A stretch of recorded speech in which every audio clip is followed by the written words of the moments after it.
I'm joined today here with Colleen Young, who's the MLA for Lloydminster.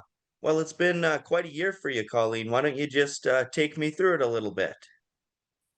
Well, I guess we had an election, but prior to the election, there were nomination meetings for candidates across the province starting the year before. So even during the spring session of 2023 and 24, we were all busy campaigning and getting out and securing our nominations. And I became the candidate here for Lloydminster once again. So ran in the provincial election that happened here just in October.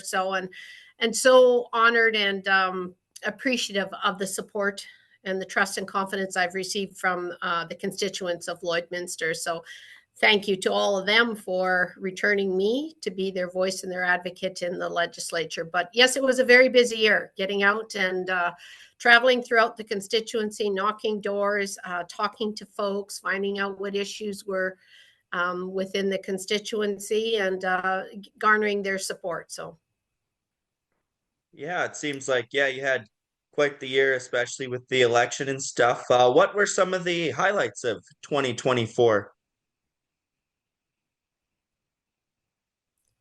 well, I think our spring session was a very busy session. I mean, the the the formation of the government at that point in time was, we put forward a number of bills and things that we wanted to see happen to support the people of this province, and continued on with those after the election in the fall. But it was a very busy time, and as you know, on May the 17th, at the very last day of session, I was sworn in as the new Minister of Advanced Education and Innovation Saskatchewan. So very busy time of the year for me.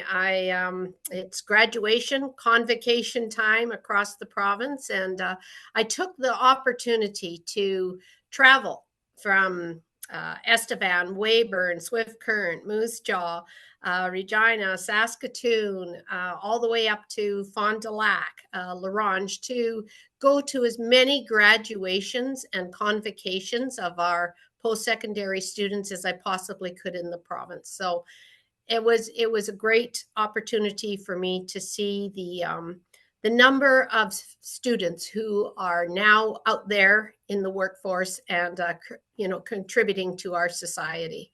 So that was a very busy time for me as well, getting around and meeting all of the boards and governors of all of the various colleges we have in our province too, which, on a much smaller scale than the universities and our SAS Poly, but a very important part of our labor force here in the province. And it was really great to get out and meet those folks and see what their concerns are, see what things we can do as government to support the growing labor force that is needed in this province. So that was a very good opportunity for me, as well as campaigning, because an election was coming in October. And after this election, you were recently you got a new cabinet position. You're the Minister of Energy and Resources. Why don't you tell me a little bit about that?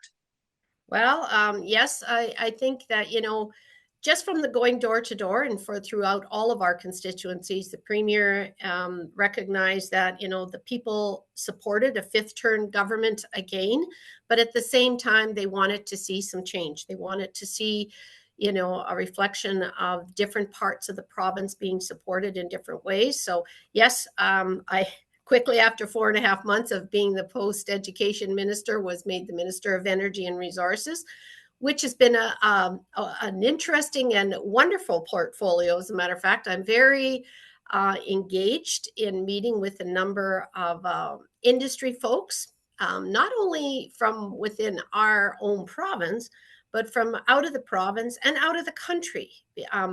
We have industries here that, have investors that, are supporting big industries in our province. And it's really great to get to know those folks and to understand what we as a government can do to ensure that our economy does stay strong, because we are finding ways to incentivize that investment as well as support it as it moves along in our province.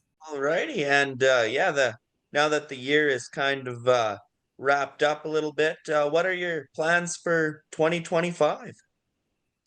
Well, there's lots of work here, even in my own constituency. I know that there's lots of different issues that came up during the campaign that I've already been working with different ministers on addressing.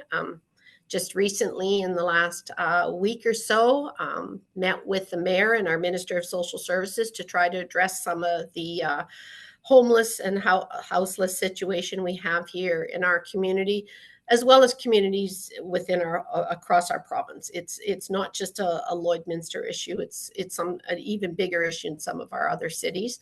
But it is important for here, as well as some of the healthcare issues that continuously seem to come up.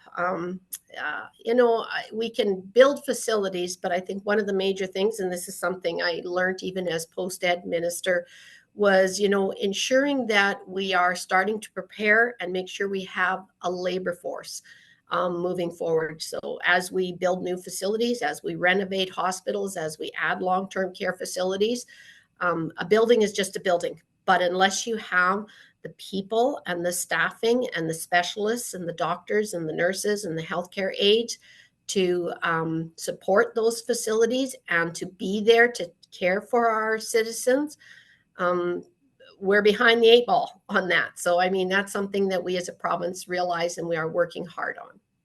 Thanks a lot for taking the time to do this, and you have a Merry Christmas and a Happy New Year.